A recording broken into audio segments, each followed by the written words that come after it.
Hello friends, welcome to digital education.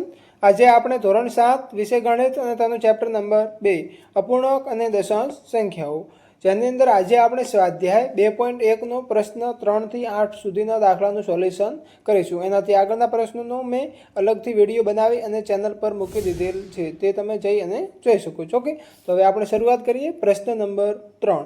એના પહેલાં વિદ્યાર્થી મિત્રો, ચેનલ પર નવા છો તો ચેનલને સબસ્ક્રાઇબ અને વિડીયોને લાઇક જરૂરથી કરી દેજો, જેનાથી હું જે નેક્સ્ટ વિડીયો બનાવું એ તમારા સુધી જલ્દીથી પહોંચી શકે. ઓકે, તો હવે આપણે પ્રશ્ન નંબર 3 ગણીએ.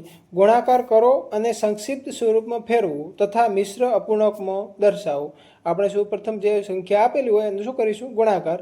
ત્યારબાદ તેની સંક્ષિપ્ત સ્વરૂપ એટલે કે નાના સ્વરૂપમાં ફેરવીશું. ત્યારબાદ તેને મિશ્ર અપૂર્ણાંકમાં દર્શાવવાનું કહ્યું છે, જે આપણે આગળ ગણીશું. ઓકે, તો જેની અંદર પહેલા જ નંબરનો પ્રશ્ન છે, પ્રશ્ન નંબર 3ની અંદર 1 નંબરનો. ઓકે, 7 × 3 / 5. તો આનું શું આપણે કરીએ? સૌ પ્રથમ સંક્ષિપ્ત સ્વરૂપમાં ફેરવીએ. કેવી રીતે? તો કે 7 × 3 / 5 એટલે કે 7નો આપણે સૌ પ્રથમ 3 વડે ગુણાકાર કરીશું, એટલે શું થશે? 7 તરી 21 અને ભાગાકારમાં કેટલા મૂકીશું? 5 બરાબર. આપણને જવાબમાં શું મળે? 21/5.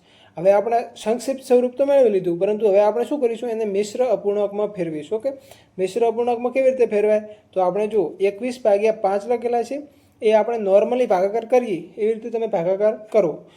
ઓકે, તો ભાગાકાર કરશું એટલે આપણને શું મળશે જવાબમાં?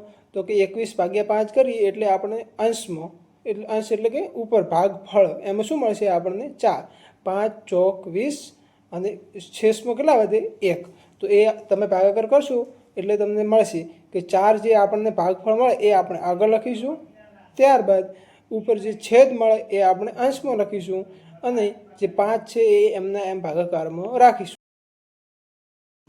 હવે નંબર 2માં દાખલો છે 4 × 1/3 બરાબર 4/3, એટલે કે 4નો આપણે એક સાથે શું કરીશું? ગુણાકાર. એટલે જવાબમાં મળશે 4 × 4 અને ભાગાકારમાં 3 એમના એમ લખીશું. 4/3 આ આપણે શું કર્યું? સંક્ષિપ્ત સ્વરૂપ. એને મિશ્ર અપૂર્ણાંકમાં કેવી રીતે ફેરવીશું? તો આપણે શું કરીશું? મેં જે આગળના પ્રશ્નમાં શીખવાડ્યું, પહેલા પ્રશ્નમાં સેમ ટુ સેમ આપણે ભાગાકાર કરીશું. જે આપણને ભાગફળ ઉપર જે મળે એને આપણે આગળ લખીશું. ત્યારબાદ જે આપણને છેદમાં મળે, એટલે કે આપણને જે શેષ મળે, શેષને આપણે ક્યાં લખીશું? અંશમાં. અને જેના વડે તમે ભાગાકાર કરો છો એને આપણે ક્યાં લખીશું? છેદમાં. એટલે જવાબમાં મળશે 1/3. આ આપણું શું થશે? મિશ્ર અપૂર્ણાંક. ઓકે, ત્યારબાદ નંબર 3માં શું છે? 2 × 6/7. શું કરીશું? 2નો 6 સાથે ગુણાકાર. 6 દુ 12 થશે અને 7 એમના એમ ભાગાકારમાં રાખીશું. એટલે આપણને જવાબમાં શું મળશે? 12/7. ત્યારબાદ આપણે એને મિશ્ર અપૂર્ણાંકમાં ફેરવીશું, એટલે 1/5/7. હવે તો તમને આવડી જ ગયું છે આગળના પ્રશ્નો પ્રમાણે મિશ્ર અપૂર્ણાંકમાં ફેરવતા. ઓકે, તો હવે પ્રશ્ન નંબર 4. 5 × 2/9 બરાબર શું કરીશું? 5નો 2 વડે ગુણાકાર.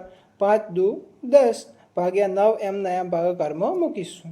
મિશ્ર અપૂર્ણાંકમાં ફેરવતો 1/9. હવે તો તમને આવડતું જ હશે, તો બી ના આવડે તો મને કોમેન્ટ બોક્સમાં જણાવશો, એનાથી હું અલગથી વિડીયો બનાવી અને તમને સમજાવીશ. ઓકે, ત્યારબાદ નંબર 5. 2/3 × 4 બરાબર 4 દુ 8 આપણે અંશમાં લખીશું, ભાગ્યા 3 એમના એમ લખીશું. બરાબર આપણને મિશ્ર અપૂર્ણાંકમાં હવે ફેરવીશું તો એમાં શું આવશે જવાબ? 2/3. ઓકે, ત્યારબાદ પ્રશ્ન નંબર 6. 5/2 × 6. સેમ ટુ સેમ પ્રશ્ન છે, ખાલી આડા આવડો લખેલું છે. સેમ ટુ સેમ આપણે કરીશું. 5 × 6 કેટલા થશે? 6 × 5 30 થશે. બરાબર 30 ભાગ્યા છેદમાં જે 2 છે એ એમના એમ લખીશું. બરાબર આપણને શું મળશે? 15. આમાં કેમ એવી રીતે મળ્યું? તો કે તમે નોર્મલી ભાગાકાર કરશો તો આપણને શેષમાં શું મળશે? 0 મળશે. એટલે આપણે એ નહીં લખો તો પણ ચાલશે. ઓકે, એટલે બરાબર આપણે 15 જ લખીશું.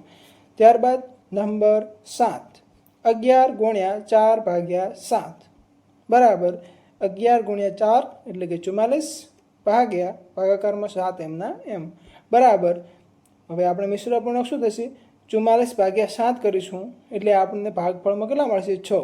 એટલે 6 આપણે આગળ લખીશું, એને શું કહીશું? પૂર્ણ સંખ્યા.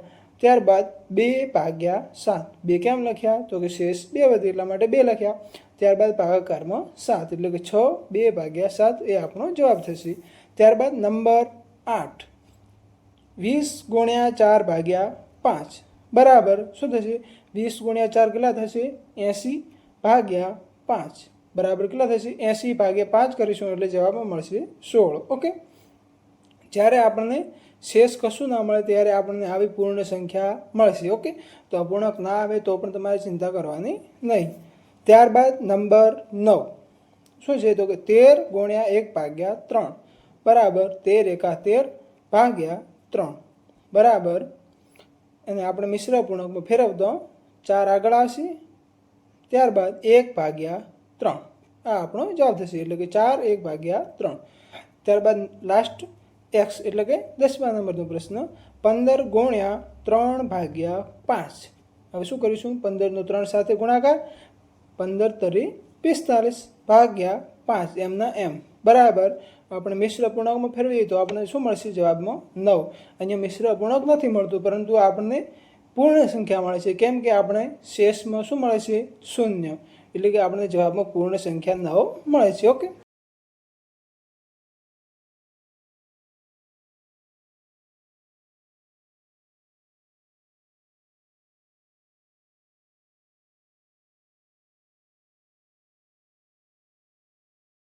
ગણીશું. પ્રશ્ન નંબર 4, છાયાંકિત કરો. જેની અંદર આપણે શું કહ્યું છે તો કે 3 અલગ અલગ નીચે આકૃતિ આપેલી છે, જેના આધારે આપણે 3 પ્રશ્નો પૂછ્યા છે. તો હવે આપણે અહીંયા એક આકૃતિ અને તેનો એક પ્રશ્ન, એક પ્રશ્ન વાઇઝ આપણે સમજીશું. ઓકે, જેની અંદર પહેલા નંબરની આકૃતિ, એ નંબરની આકૃતિ તમે જુઓ, જેની અંદર શું છે તો કે આપણને વર્તુળ આપેલા છે. કેટલા વર્તુળ છે? 1 2 3 4 5 6 7 8 9 10 11 અને 12.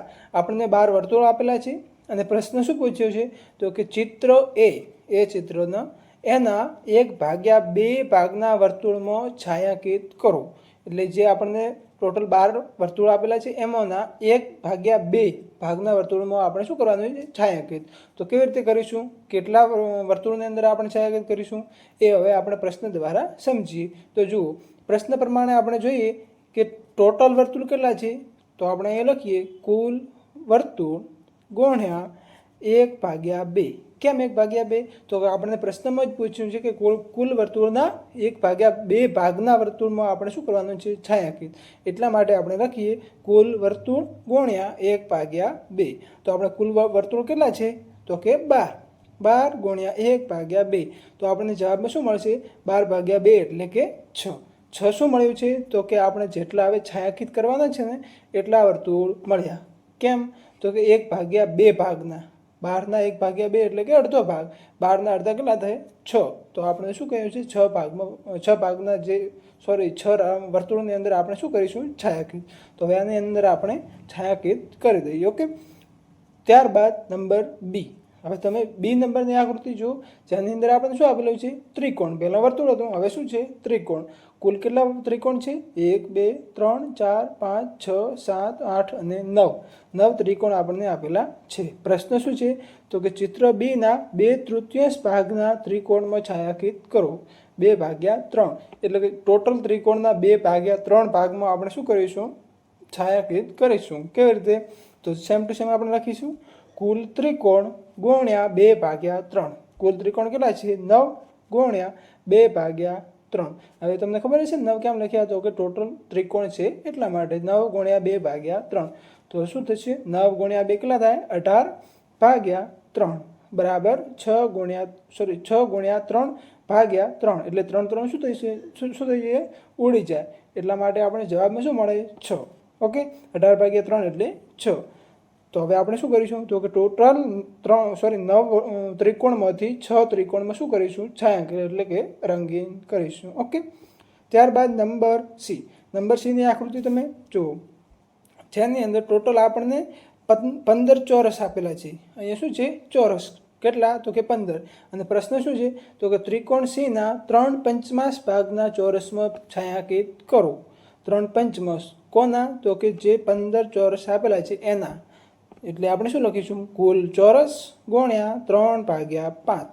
કુલ ચોરસ કેટલા છે? 15 ગુણ્યા 3/5 15 તરી કેટલા થશે 45 ભાગ્યા 5 45 ભાગ્યા 5 એટલે કેટલા થશે 9 તો આપણે શું કહ્યું છે તો કે ટોટલ 15 ચોરસની માંથી આપણે 9 ચોરસમાં શું કરીશું રંગીન એટલે કે છાયાંકિત કરીશું।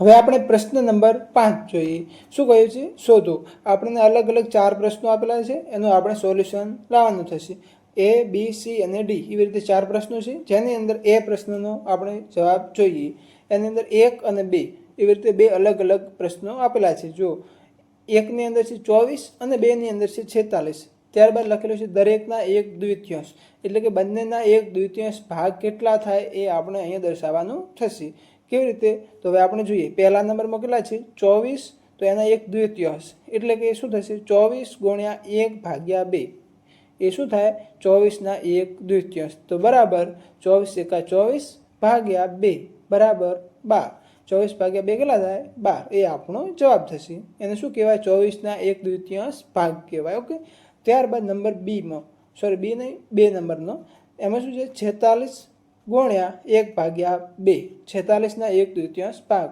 બરાબર 46 એકા 46 ભાગ્યા 2 બરાબર 46 ભાગ્યા 2 કેટલા થાય 23 આ આપણો જવાબ થશે ઓકે ત્યારબાદ નંબર બી ની અંદર સેમ ટુ સેમ બે પ્રશ્નો છે પ્રશ્ન નંબર 1 માં 18 અને પ્રશ્ન નંબર 2 માં 27 દરેકના 2/3 ભાગ ઓકે એ પાછળ ભાગ ભલે ના લખેલો પણ એનો મિનિંગ એવો જ થાય એવું તમારે સમજવાનું ઓકે 18 અને 27 દરેકના 2/3 ભાગ આપણે અલગ અલગ લખવાના થશે સૌપ્રથમ 18 ના લખીએ તો પહેલા નંબરમાં 18 ગુણ્યા 2/3 ભાગ બરાબર 18 ગુણ્યા 2 કેટલા થશે 18 દુ 36 ભાગ્યા 3 બરાબર 36 ભાગ્યા 3 આપણને જવાબમાં મળશે 12 ઓકે ત્યારબાદ નંબર 2 માં 27 ગુણ્યા 2/3 ભાગ બરાબર 27 દુ કેટલા થશે 54 ભાગ્યા 3 એમના એમ ભાગાકારમાં લખીએ ઓકે 54 ભાગ્યા 3 બરાબર કેટલા થશે 18 ઓકે ત્યારબાદ નંબર સી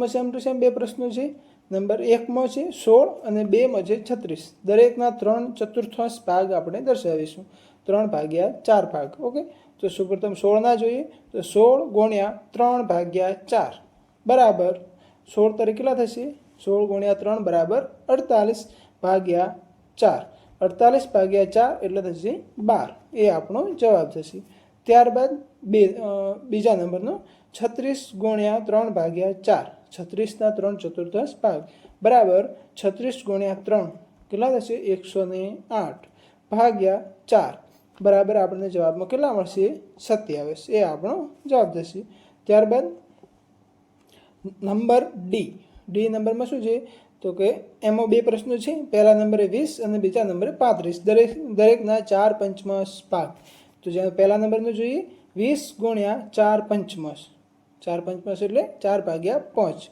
ઓકે બરાબર 20 ચોક કેટલા થશે 80 ભાગ્યા 5 એમના એમ બરાબર 80 ભાગ્યા 5 કેટલા થશે 16 85 થાય તો એનો જવાબ શું આવશે 16 ત્યારબાદ નંબર 2 માં કેટલા છે 35 ગુણ્યા 4/5 બરાબર કેટલા થશે 35 ચોક કેટલા થાય 140 ભાગ્યા 5 એમના એમ 140 ભાગ્યા 5 કરીશું એટલે જવાબમાં મળશે 28 ઓકે ફ્રેન્ડ્સ વિદ્યાર્થી મિત્રો આવા વિડીયો બનાવવામાં બહુ જ મહેનત લાગે છે